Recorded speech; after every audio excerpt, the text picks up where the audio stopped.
Sylhet MAG Osmani medical college ও হাসপাতালে মুখ থুবড়ে পড়েছে অ্যাম্বুলেন্স সেবা।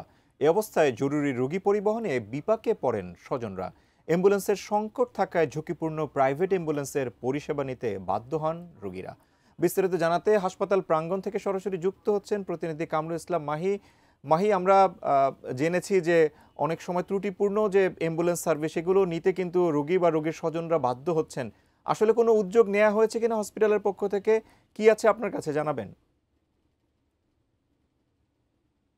এমএজি ওসমানী মেডিকেল কলেজ হাসপাতালের এই যে অভিযোগটা, সেই অভিযোগটা আসলে দীর্ঘদিনের অভিযোগ। বিশেষ করে সরকারি অ্যাম্বুলেন্স যেগুলো রয়েছে সেই অভিযোগগুলো, সেই অ্যাম্বুলেন্সগুলো না পাওয়ার কারণে বেসরকারি যে ত্রুটিযুক্ত বা লক্ষ্যযোগ্য অ্যাম্বুলেন্স রয়েছে সেগুলো আসলে রোগীরা নিতে বাধ্য হন। আমরা যদি একটু যে চালক এবং অ্যাম্বুলেন্স সংকট থাকার কারণেই কিন্তু সরকারি যে অ্যাম্বুলেন্স গুলো রয়েছে সেই অ্যাম্বুলেন্স গুলো আসলে ব্যবহার করা যাচ্ছে না। এবং আমরা হাসপাতাল কর্তৃপক্ষের সঙ্গে কথা বলেছিলাম, তারা যেমনটি আমাদেরকে বলছেন যে হাসপাতালে 6টি অ্যাম্বুলেন্স থাকলেও এখন প্রায় 4টির মতো সচল রয়েছে। আবার সেগুলো বেশিরভাগ সময় ব্যস্ত থাকছে চিকিৎসক আনা নেওয়ার কাজে, ব্যস্ত থাকছে এবং চালকের একটা সংকট রয়েছে। ফলে বাধ্য হয়েই বেসরকারি অ্যাম্বুলেন্স দিচ্ছেন রোগীরা। এবং বেসরকারি অ্যাম্বুলেন্স নেওয়ার ক্ষেত্রে যেই সমস্যাটিতে পড়েন রোগীরা, সেক্ষেত্রে বাড়তি ভাড়া নিতে হয় এবং সুযোগ সুবিধার যে বিষয়টি, সেই সুযোগ সুবিধা আসলে একেবারেই পাওয়া যায় না। এবং সংশ্লিষ্টরা যেমনটি বলছেন, সিলেট বিভাগের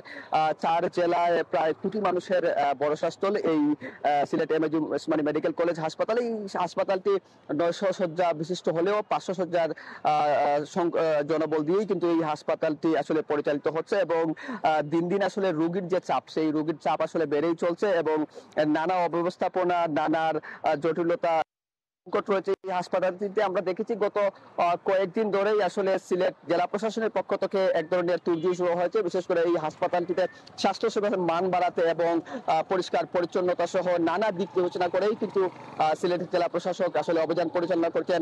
এছাড়াও কিন্তু হাসপাতালের যে সংশ্লিষ্ট যারা রয়েছেন, বিশেষ করে পরিচালনা পরিষদ রয়েছে, তারাও কিন্তু এই বিষয়টি আসলে গুরুত্ব দিয়ে দেখছেন বলে আমাদেরকে তারা জানিয়েছেন। এবং যেহেতু সিলেটের একমাত্র সরকারি বিশ্বায়িত হাসপাতাল, এই হাসপাতালটিতে স্বাস্থ্যসেবার মান বাড়াতে সিলেটবাসীর বরাবরই একটি দাবি থাকে। তো এই ছিল সিলেট থেকে আমার কাছে সর্বশেষ চিত্র।